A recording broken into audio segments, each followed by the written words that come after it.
Olá, seja bem-vindo, bem-vinda e bem-vinde a mais uma edição do Câmara Rio Debate, hoje em parceria com Notícia Preta. Eu sou a Thaís Bernardes e vamos falar sobre educação antirracista. O que fazer para a gente criar uma sociedade mais igualitária e com menos preconceito? Para falar sobre esse assunto, eu recebo aqui no estúdio 3 convidadas. Eu começo as nossas apresentações com a Joana Oscar, que além de professora, é coordenadora da Diversidade, Cultura e Extensão Curricular e gerente de Relações Étnico-Raciais da Secretaria Municipal de Educação do Rio. Seja bem-vinda, Joana. Obrigada. Também temos o prazer de conversar com a Jaciana Melquíades, historiadora, consultora educacional de igualdade racial, educadora social e empresária. Seja bem-vinda, Jaciana. Obrigada. A nossa terceira convidada é a Bárbara Raquel, cria da Mangueira e professora do pré-vestibular do Museu do Samba. Seja bem-vinda, Bárbara. Obrigada, prazer é todo meu. Hoje vamos entender melhor o que é uma educação antirracista e os seus impactos na nossa sociedade acima de tudo. Então, é necessário a gente entender que não se trata apenas de um modo de ensino quando a gente fala sobre esse tema. A gente está falando sobre o combate ao racismo na escola, mas também fora dela. Contribuir para a equidade em uma sociedade repleta de desigualdade é nosso dever, é nossa obrigação e é uma tarefa constante cotidiana. Pequenos detalhes fazem toda a diferença quando pensamos em uma educação antirracista. Agora a gente vai assistir a uma reportagem sobre o tema. Racismo estrutural. Esse foi o tema da aula de Arte e Cultura Africana do Centro Educacional Anísio Teixeira, em Santa Teresa.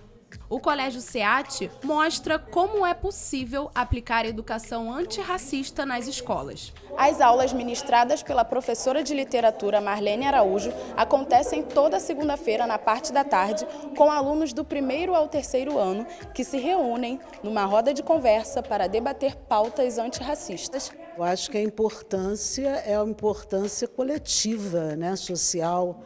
A gente não pode deixar de discutir isso numa população que é predominantemente negra, parda, E a gente vive, hoje, mais do que nunca, um programa de mortandade negras, de pessoas negras, que a gente não pode ficar calado. A gente tem que discutir esse assunto, ainda que dolorido, mas a gente tem que reconstruir as narrativas desse país. O Colégio SEAT cumpre a Lei 10.639, que obriga o ensino da história e cultura africana e afro-brasileira. Artistas e escritores pretos são os principais protagonistas da aula eletiva.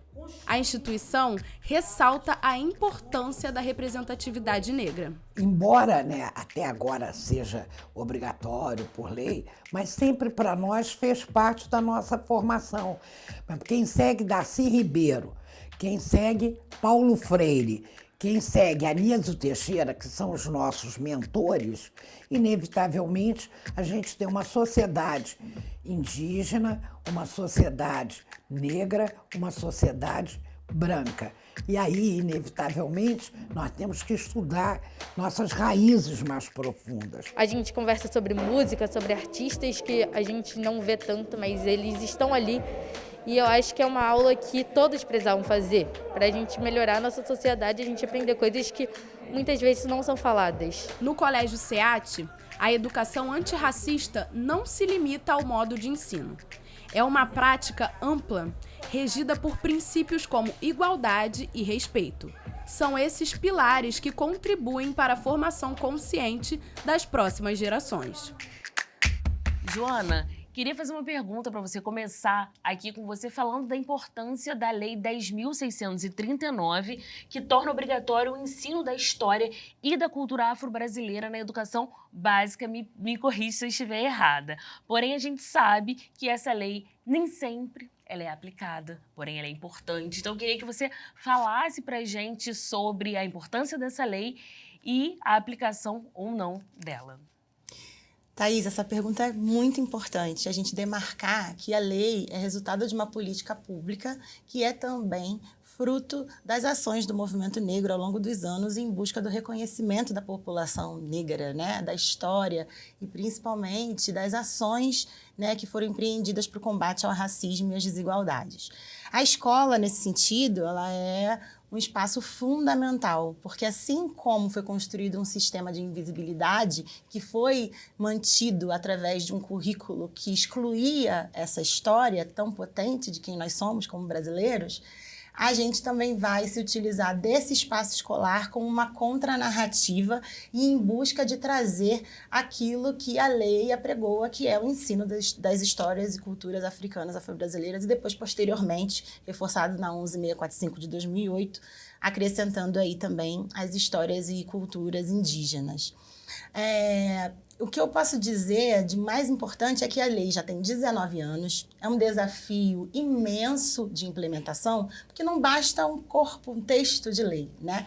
A gente precisa também, nesses 19 anos, foram criadas imensos esforços para que isso fosse empreendido, mas isso está muito distante do chão da escola.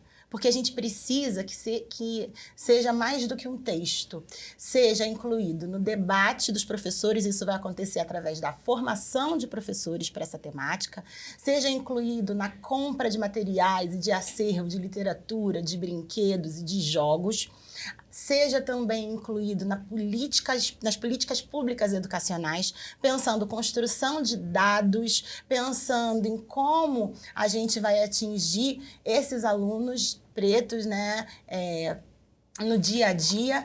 E aí também, que eu acredito que seja o maior desafio que a gente ainda não conseguiu alcançar, é uma política de monitoramento.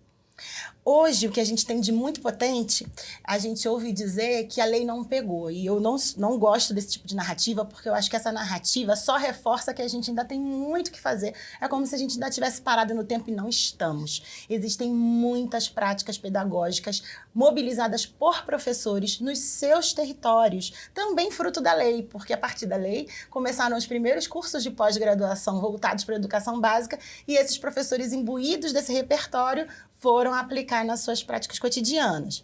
Mas eles não têm eco. Sozinhos, eles não veem essa prática transbordar as suas salas de aula, a escola como um todo, a comunidade. Então, isso demonstra que esse é um esforço que não pode ser da escola sozinha. A gente precisa das parcerias, né? E essas parcerias do território, da comunidade e também da sociedade civil. E aí eu vou pegar um gancho da sua pergunta para passar para a Bárbara, sobre esses professores e esses territórios. Quem são esses professores que ensinam e como eles ensinam nos territórios? E daí a importância da gente ter professores também que são do território, porque eles vão entender, né, esses alunos. Eu queria que você, com essa sua experiência, né, você trabalha com isso diariamente, comentasse pra gente a importância da formação desse professor e como que ele dialoga diretamente com essas crianças das favelas e periferias. Acho que é importante, primeiro, enxergar esse território da favela como lugar de potencialidade, de produção de conhecimento, de produção cultural, entender que é um território muito rico. E esse profissional que, por acaso, é de fora desse território, quer contribuir, de fato, ali com a educação, enfim, com a construção que já acontece, né, ali dentro desse território, é importante ele ir de peito aberto, né? Paulo Freire, o nosso patrono da educação, ele vai falar sobre isso. Não existe o saber mais ou saber menos, existem saberes diferentes. Então, é possível, né, desde que esse profissional esteja disposto a construir esse diálogo, construir essa conexão. Então, acho importante a gente ressaltar a cultura e determinados polos que são muito, muito ricos, né, dentro desses espaços periféricos do Rio, como, por exemplo, as escolas de samba, as Vila Olímpicas, né? A gente tem ali muita produção também de esporte, que também é um conhecimento. As próprias escolas, os pré-vestibulares comunitários, tudo aquilo que a comunidade em si produz, né? E a gente está falando de uma herança preta de resistência, em que a gente enxerga muito isso, né? Pessoas pretas ajudando conduzindo outras pessoas nessa produção de conhecimento próprio, né? Ali dentro das suas realidades. Eu lembro muito da minha avó, por exemplo. Minha avó só estudou até a 4ª série e era uma mulher muito respeitada ali na comunidade por conta do bar e por conta da relação que a minha família tem ali com o carnaval e com a educação à mangueira. E ela ensinou o seu Irã, que era um senhor da tendinha, a fazer conta, de dividir isso e multiplicar, porque ele sabia somar e subtrair. Então, assim, eu vejo a todo tempo essa coletividade, sabe? Essa importância da gente se entender enquanto povo preto, enquanto potencialidade. Então, a pessoa que vem de fora, ela precisa respeitar essa forma com que a comunidade tem de se manter, né? Se ela quiser, de fato, mesmo se conectar ali com a gente e conseguir trazer outros conhecimentos que são diferentes, não são melhores nem piores, são apenas diferentes e outras perspectivas, que aí sim acho que a gente consegue construir e pensar uma sociedade um pouco mais antirracista, né? Com menos desigualdade nesse sentido. É isso que você está falando, porque a gente fala das diferentes e diversas formas de educar. Porque muitas vezes a educação antirracista só na escola, não. O samba é uma ferramenta educacional, não é? A nossa vivência dentro desses espaços que são nossos é também uma ferramenta de educação, né? A educação ela é muito além das escolas. É isso que eu queria falar com você, Jaciano. Você que é empresária e você tem o Era Uma Vez um Mundo. Você criou Era Uma Vez um Mundo e passou a produzir bonecas negras para o público infantil. Qual é essa importância do brincar para poder aprender? A gente aprende brincando, a representatividade ensina. E qual é o papel do seu trabalho com essas bonecas para o Além Muros, né? Obrigada pelo convite, poder estar aqui falando sobre isso. O meu trabalho ele começou dentro da escola, né? Antes de eu ser empresária, eu sou educadora. Então, estar dentro da escola é o que eu sei fazer desde sempre. Minha formação está nesse sentido e o que eu gosto de fazer é isso, né? Tá lá fazendo atividades e tudo mais. E dentro dessa atividade educativa, dentro das escolas, o que eu sentia muita falta era recurso para conversar sobre questões diversas com crianças que são, na escola pública, a grande maioria crianças negras, entendendo que se ver faz com que tudo que a gente fale se torne muito mais gostoso de ouvir, né? Então, os brinquedos que eu brincava com meu filho, que eu fiz para o meu filho, eu levei para dentro da escola e consegui ver nisso um negócio, assim, né? Então, eu falo que hoje eu faço boneca para continuar fazendo o que eu gosto, que é estar dentro da escola, porque isso é um trabalho voluntário, na grande maioria das vezes. Então, as bonecas para fora da escola, elas me deram também uma outra perspectiva de que não é possível a gente humanizar corpos pretos sem a gente começar a fazer isso na infância, né? Então, o brincar, faz com que as crianças experimentem o mundo. Então, para experimentar um mundo diverso, para experimentar um mundo, como ela está me dizendo, né, que eu tenho que entender outras realidades, eu preciso apresentar essas realidades. Uma criança branca, classe média, média alta, de Zona Sul, que muitas vezes vai ter contato com pessoas negras.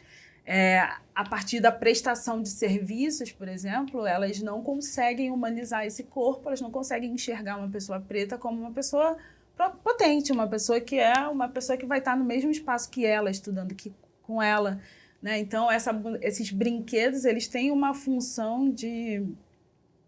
Levei muito tempo para conseguir definir isso, né? De criar existência para corpos pretos. Fazer com que crianças pretas se vejam e se entendam e se imaginem. Não é possível você criar um mundo incrível se você não se imagina nesse mundo. Então, uma criança preta precisa olhar para o mundo e pensar, eu posso estar sentada apresentando um programa, eu posso ser médica, eu posso um monte de coisa. Que muitas vezes, na realidade que ela vive, ela não vai ter o exemplo do lado de casa, né? Eu cresci em Belford Roxo, sou da Baixada. Eu não tinha uma vizinha preta médica. Eu não tinha a amiga da minha mãe que era advogada. Mas se eu tivesse brincado com uma boneca que era isso tudo, talvez eu tivesse conseguido sonhar, né? Eu falo muito do horizonte de perspectiva, né? Se você não abre um horizonte incrível e amplo de perspectivas possíveis para uma criança, ela não consegue se imaginar, então ela não tem o que realizar. É isso, né? Qual a função dos brinquedos? Criar imaginação, permitir que a gente crie o desejo de ser e de realizar. E aí eu preciso da escola, eu preciso dela, eu preciso... Isso que você está me falando, está me fazendo... Quando você falou, eu pensei direto no Fanon, Frantz Fanon, em Pele Negra, Máscaras Brancas, que tem uma menina branca, uma sua mãe branca, e aí passa uma menina negra com a sua mãe negra e ele fala assim, mamãe, olha ali uma mini babá. A criança branca fala isso. Porque no imaginário dela, pessoas negras estão nesse lugar do servir. O Câmara Rio Debate vai para um breve intervalo, não sai daí que a gente já volta.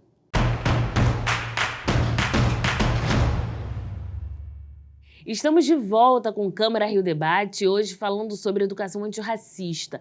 E antes da gente voltar a conversar aqui com as nossas convidadas, a gente vai assistir ao depoimento de um dos professores que eu acho que é referência hoje no Brasil, que é o Renato Nogueira, professor e pesquisador de filosofia africana.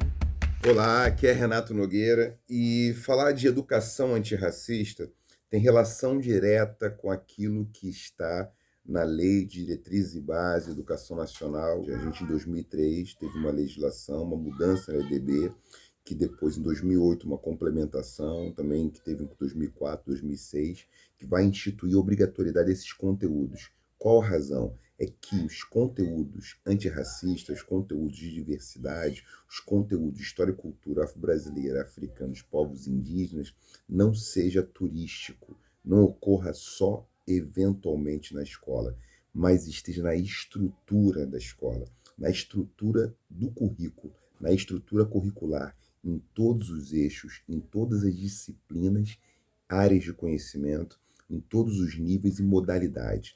Isso é fundamental para uma sociedade mais democrática. Se a gente não tem um repertório variado na escola, que é uma instância fundamental de formação, de socialização das gerações mais jovens, a gente não consegue transformar, incrementar o imaginário para uma sociedade com mais repertório, um repertório mais amplo, mais plural, o que é fundamental para a democracia. Educação antirracista é fundamental para a democracia. Jaciana, quando a gente fala sobre educação antirracista, esse termo, educação antirracista, a gente pode dizer que a gente está partindo de uma perspectiva da branquitude dessa educação? Sim, o que a gente está fazendo, né? Acho que tem um incômodo geral quando a gente fala em educação antirracista, porque o que a gente está fazendo é tentar corrigir um problema que já está em curso, né? A gente tem uma visão eurocêntrica do mundo, a gente tem uma educação que os pilares dessa educação são eurocêntricos, então a gente tem que ter uma forma de corrigir essa bagunça em que a gente é invisibilizado, né? Então, a educação antirracista, ela funciona muito bem dentro de instituições que são brancas, por excelência, né? Eu oriento o meu trabalho de forma afrocêntrica.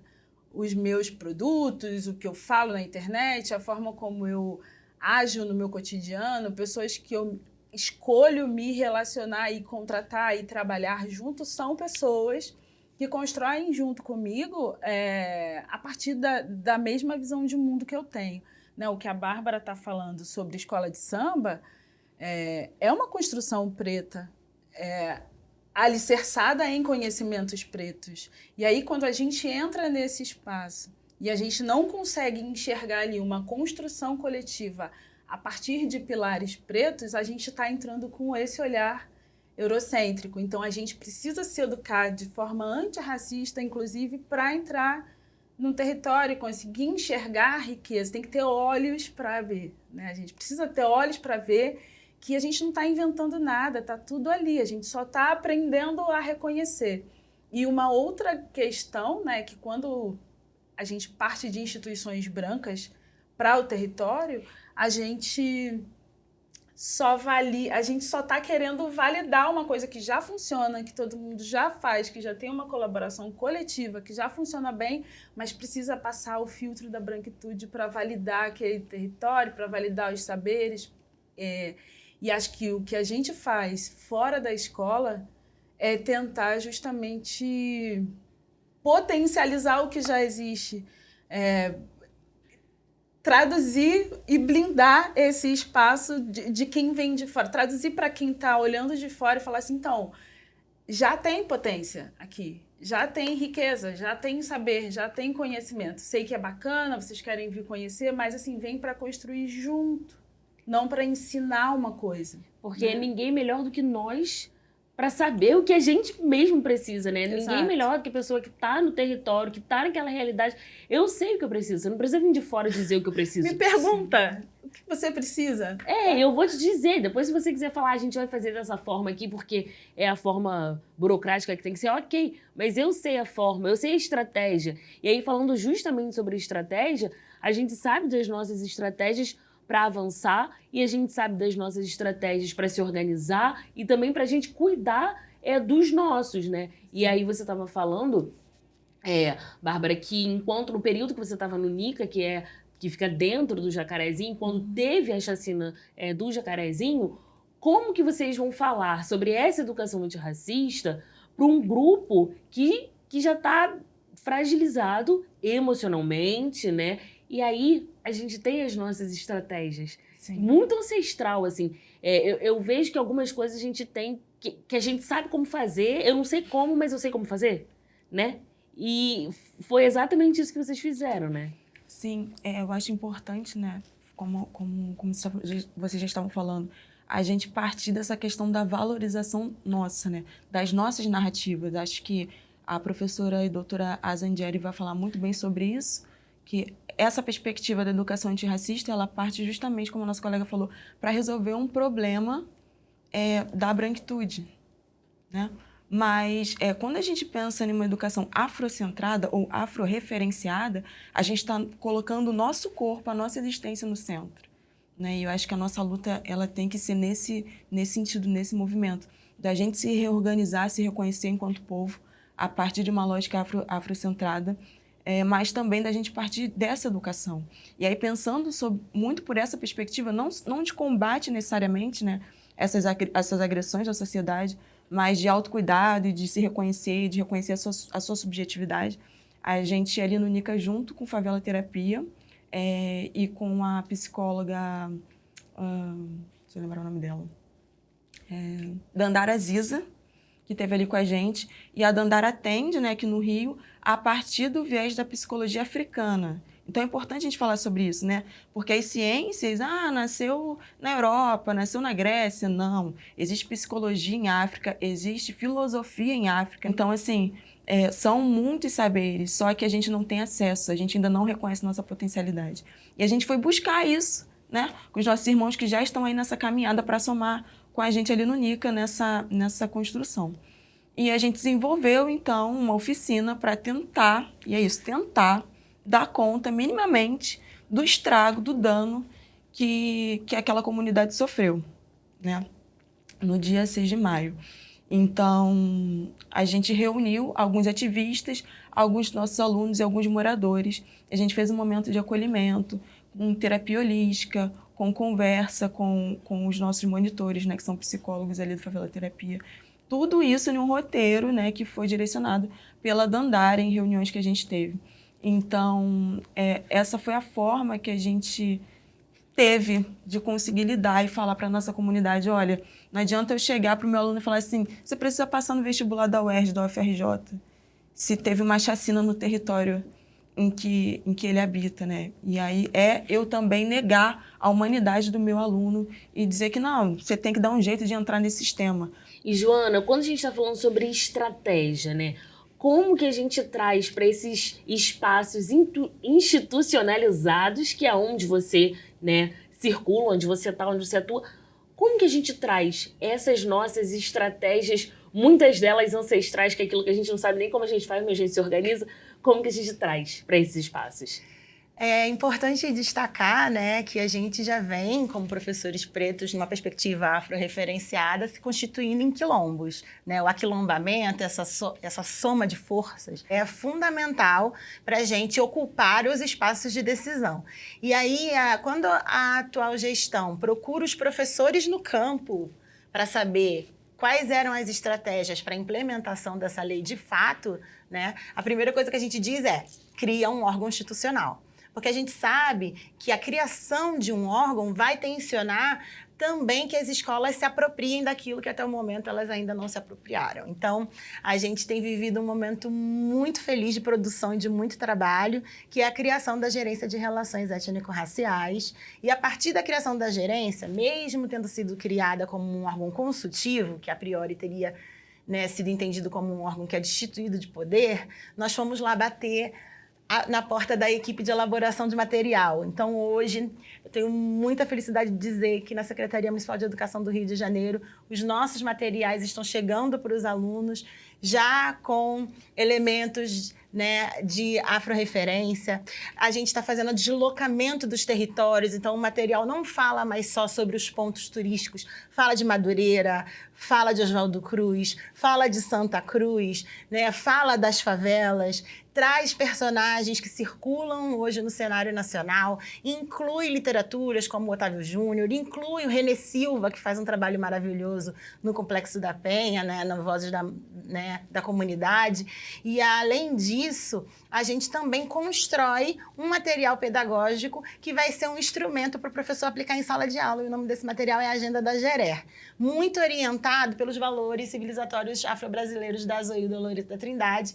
Então, a gente já lançou uma agenda de, né, conteúdo sobre identidades, outra sobre os territórios da cidade, a outra sobre memória, a outra sobre lugares, né, vozes, né, lugares de fala, e mais recentemente, né, nesse sentido de construir, né, outras narrativas possíveis e visibilizar vozes, a agenda do Bicentenário, porque a gente está no ano do Bicentenário da Independência. Então, para além o que se ouviu do Ipiranga, o que a gente não ouviu?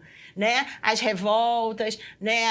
As personalidades que também produziram muito conhecimento e luta, né, em prol da equidade na nossa sociedade. Meninas, a gente está chegando aqui ao final do nosso programa, então a gente vai passar para as considerações finais. Vou começar por você, Bárbara, as suas considerações finais. Eu queria agradecer mais uma vez pelo espaço, pela abertura, é sempre muito importante e para mim muito rico poder estar num debate de mulheres pretas, né, e que pensam em educação, que estão pensando no nosso povo no centro. E agradecer as que vieram antes de mim, minha mãe, minha avó, que construíram a educação popular ali no Morro da Mangueira. Obrigada. Jaciana? Eu sempre fico muito feliz, assim, de estar no espaço e conseguir me ver em cada pessoa que está junto comigo, né? Feliz de estar aqui, feliz de poder trocar com essas mulheres que estão aqui, feliz de poder falar sobre educação, que é o que me mobiliza, e feliz de perceber também que não estou sozinha, né? Às vezes no nosso fazer diário a gente faz coisas tão isoladas que a gente não percebe que está em comunidade e que está em coletivo. Então, obrigada pelo convite, obrigada pelas falas de vocês, obrigada por eu poder estar aqui. Eu que agradeço. Joana?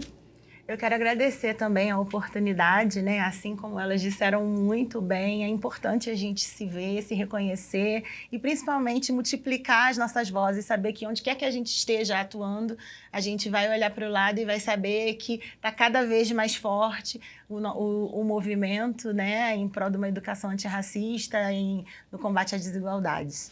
Obrigada, professoras. Foi um prazer conversar e debater sobre esse assunto tão importante com vocês. Eu agradeço a presença de todas, todos e todas aqui no programa e obrigada a você que está em casa pela sua audiência. Você também pode acompanhar o conteúdo desse programa e muitos outros nos podcasts da Câmara, na sua plataforma de áudio favorita. Veja também outras notícias nas nossas redes sociais no Câmara.rio. O Câmara Rio Debate de hoje fica por aqui. Até a próxima. Tchau, tchau.